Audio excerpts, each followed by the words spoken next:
దాడులు చేసిన వాళ్ళు కూటమి పాలనలో హాయిగా తిరగొచ్చా? అసలు ఏం జరుగుతుంది?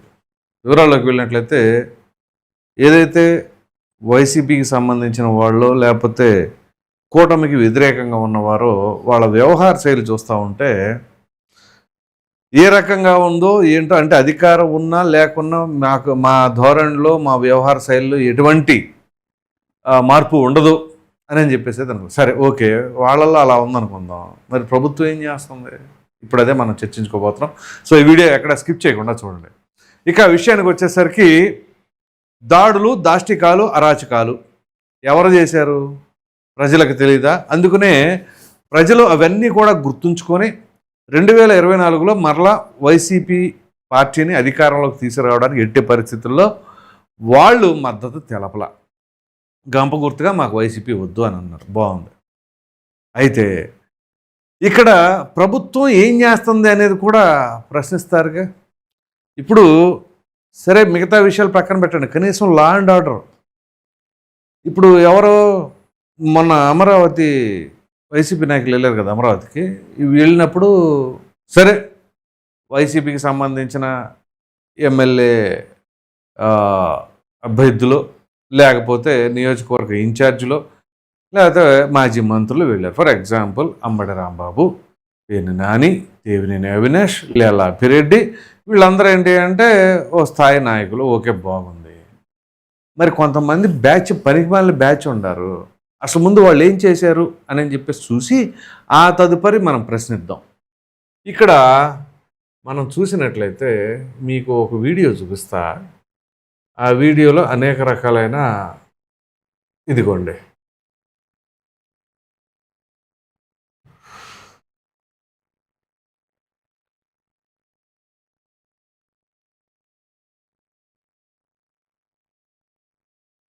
ఇక్కడ డేట్ చూడండి, 19/10/2021 మంగళవారం సాయంత్రం 5:19:32 గ్రౌండ్ ఫ్లోరు, కెమెరా 15 అట. ఇది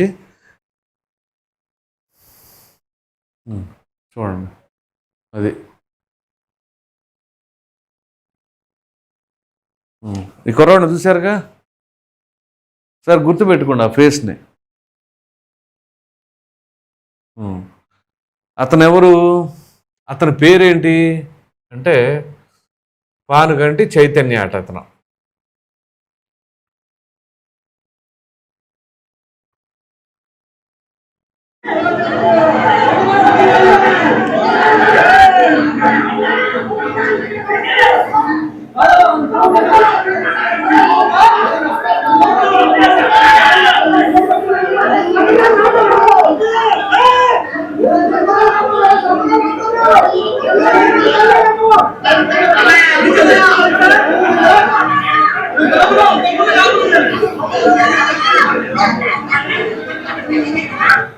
ఇది అండ్ ఇంకా ఉన్నాయి, ఇంకా ఆణిముత్యాలు ఉన్నాయి, చెప్తాను మీకు.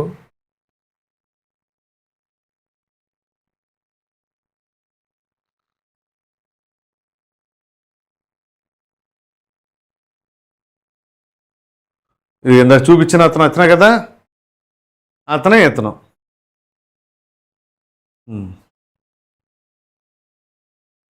ఇది సంగతి. ఇప్పుడు ఇందాక చూపించిన విజువల్, ఈ రెండు కలిపితే మీకు పక్కన పెడితే అర్థమవుద్ది అనమాట మనోడు ఇదిగో ఏంటి అని చెప్పేసి. సో ఈ క్యాండిడేట్ పానుగంటి చైతన్య.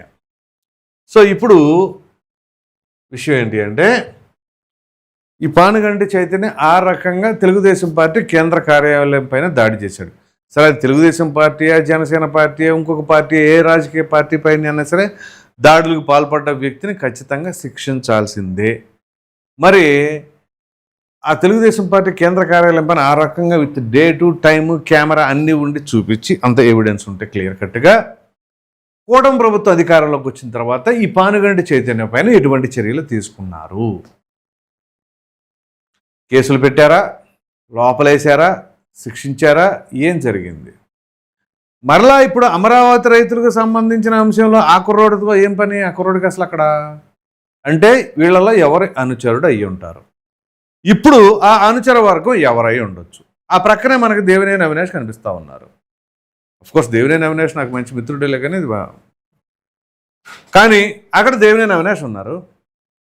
అలాగే తెలుగుదేశం పార్టీ కేంద్ర కార్యాలయం పైన దాడి చేసినప్పుడు దేవినేని అవినాష్ అక్కడే ఉన్నారు అని చెప్పేసి అక్కడంటే బయట కూర్చోనో బయట అంటే ఆ ఆఫీస్ బయట కారులోనో ఎక్కడో రోడ్డు మీద బైపాస్ రోడ్డు సర్వీస్ రోడ్డు ఉంటుంది కదా, అందులో కూర్చొని మానిటరింగ్ చేసుకుంటా ఉన్నాడు అని చెప్పేసి అని కూడా ఒక ఎలిగేషన్ ఉంది.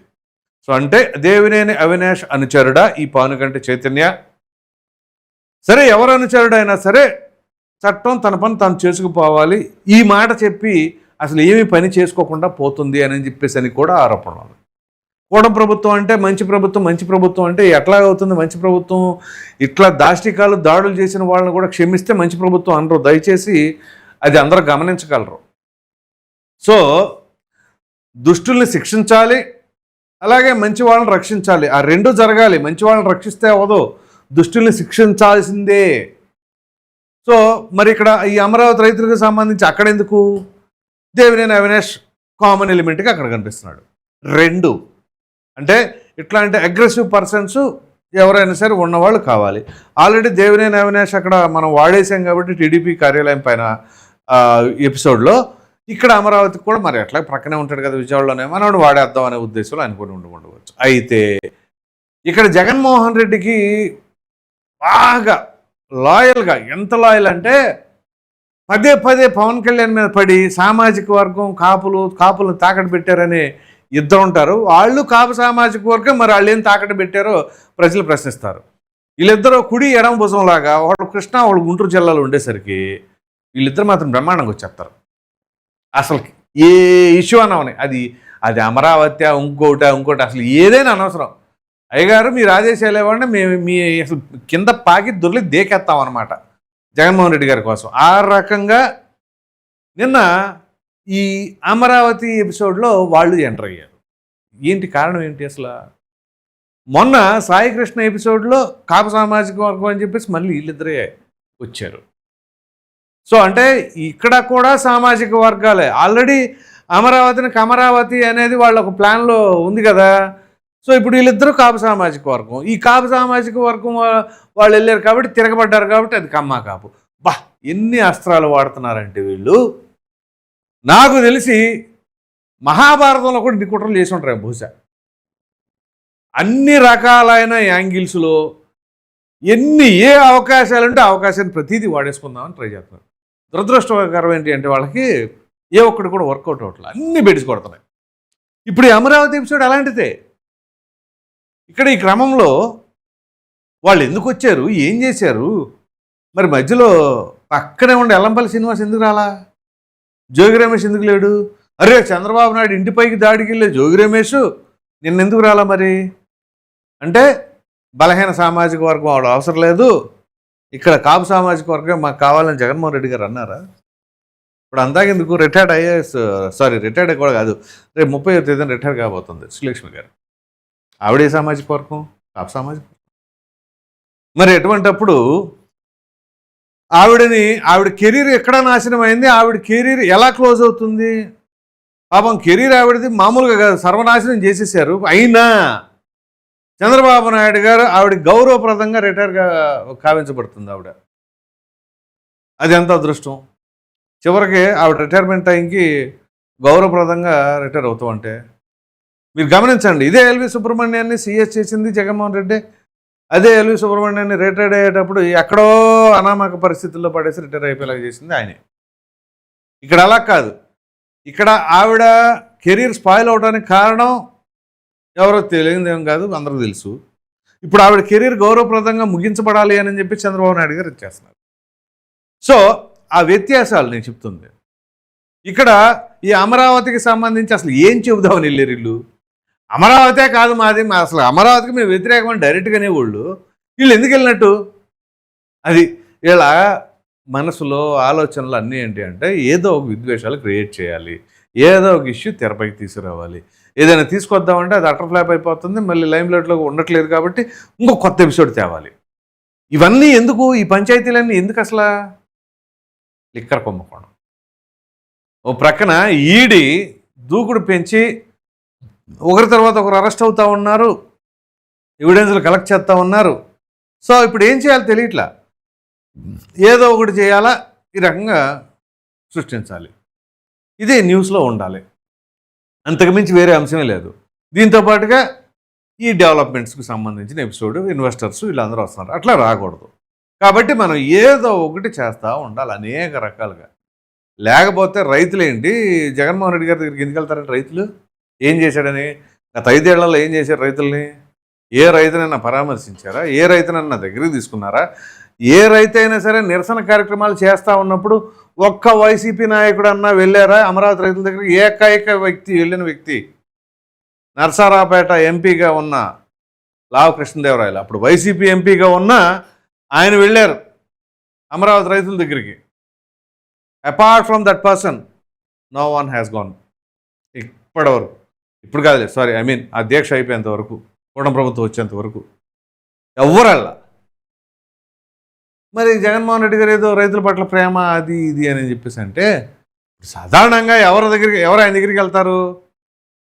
ఆయన అంటే ఇష్టం ఉన్నవాళ్ళు, ఆయన అంటే అభిమానం ఉన్నవాళ్ళు, చంద్రబాబు వ్యతిరేకంగా ఉన్నవాళ్ళు. వాళ్ళు ఎలాగో భూములు ఇవ్వరు, ఇప్పుడు వాళ్ళే అనేది. సో ఇప్పుడు పైగా వాళ్ళ డిమాండ్స్ ఏంటి? భూములు ఇవ్వమని ఫస్ట్, ఇప్పుడు అట్ట కాదు, భూములు ఇవ్వం కాదు, భూములు ఇస్తాము కానీ మాకు కొంచెం స్పెషల్ బెనిఫిట్స్ ఇవ్వాలట. స్పెషల్ బెనిఫిట్స్ ఏంటి? అడిషనల్గా అంటే మామూలుగా ఇచ్చిన రైతులు వేరు, వీళ్ళు వేరు, స్పెషల్ అనమాట. ఎందుకంటే వీళ్ళు వ్యతిరేకంగా ఉన్నారు కదా, అందుకని వీళ్ళకి స్పెషల్ బెనిఫిట్స్ ఇవ్వాలి. అలా ఏంటో స్పెషల్ బెనిఫిట్స్, అట్లాంటివన్నీ కొత్త కొత్త డిమాండ్లు, కొత్త కొత్త కోరికలు తీసుకొచ్చి అదేమిటి అంటే అమరావతి రైతుల పరిరక్షణ సమితి ఇదంట. ఇది మరీ ఆశ్చర్యకరమైన అంశం. ఇవన్నీ ప్రక్కన పెడితే అసలు దాడులు చేసిన వాళ్ళని ఎందుకు వదిలేస్తున్నారు? అలా వదిలేస్తేనే కదా ఇక్కడ నేరాలు అన్ని ఘోరాలు జరుగుతూ ఉండేది. ఇంక లా అండ్ ఆర్డర్ ఎలా కంట్రోల్లో ఉంటుంది? ఈ రౌడీ మోకల్ని, దాడులు చేసే వాళ్ళని బ్రహ్మాండంగా బయట వదిలేసి మీరు తిరగంటే చేసుకోండి దాడులు, మేమేం చేసుకో, మేము మంచి ప్రభుత్వం అని చెప్పేసి అనే ఇండికేషన్ ఇట్టానుక. రౌడీయిజం చేసిన ఏ ఒక్కడైనా సరే తాట తీయాల్సిందే, కానీ ప్రాణాలు తీయమాకండి. తాట తీయాలి, ప్రాణాలు తీయకూడదు. ప్రాణాలు పోతే ఎలా ఉంటుంది అనేది ఇప్పుడు పాపం సీఏ నాగరాజ్ ఫేస్ చేస్తున్నారు కదా, అలా కాదు, బెండు తీయాలి. ఏది ఇప్పుడు తెనాల వాళ్ళని తీసినట్టుగా, లేకపోతే ఇంకొక వ్యక్తి ఎవరు ఈ మధ్య తీశారు కదా, అంతకుముందు ఏ చేస్తాను నరికేస్తాను అన్నవాడిని మధ్య తీశారని చెప్పేసి పంగళ చేసి కొట్టారని చెప్పేసి అన్నారు కదా, అలా పరివర్తన అనేది రావాలా. అలాగే నడక కూడా నార్మల్గా ఉండకూడదు, నడకలో కూడా మార్పు రావాలా. ఏది మామూలు నడక్కి, అలాగే అంతకుముందు ఉన్న నడక్కి, వాళ్ళ ప్రవర్తనలో ఉన్న నడక కూడా మార్పు రావాలి. అలా ఉండాలా ఓటింగ్లు కుడితే. అంతేగాని ఇలా చక్కగా వచ్చేసి వైట్లు వేసుకొని వైట్ అండ్ వైట్లు రాజకీయ నాయకులు పక్కన తిరుగుతా దాడులు చేసిన వాళ్ళు అక్కడ క్లియర్ కట్గా అంత ఎవిడెన్స్ పక్కాగా ఉన్నా కానీ ఏమీ చేయలేకపోతున్నారంటే, ఇంకా బ్రహ్మాండంగా తిరుగుతున్నారంటే ఎక్కడుంది భయం? మళ్ళీ రెండోసారి ఎవరైనా రాజకీయ నాయకుడు పిలిస్తే వెనక మళ్ళీ వెళ్ళాలంటే పడిపోవాలి. అలా ఉండాలి ట్రీట్మెంట్. బాబో మీ పార్టీకి మీ రాజకీయాలకు దండం అనాలి ఎవరైనా సరే. ఈ రౌడీ మోకలు రెండోసారి కర్ర పట్టుకోవడానికి కూడా పొయ్యాల, అలా ఉండాలి. అలా కాకుండా ఇదిగో ఇలా వదిలేస్తే ఇదిగో ఇట్లాగే ఉంటాయి, లా అండ్ ఆర్డర్ కంట్రోల్ అవ్వదు. మరి మీరేమనుకుంటున్నారో అనే అభిప్రాయం కామెంట్లో తప్పకుండా తెలియజేయండి. Thank you.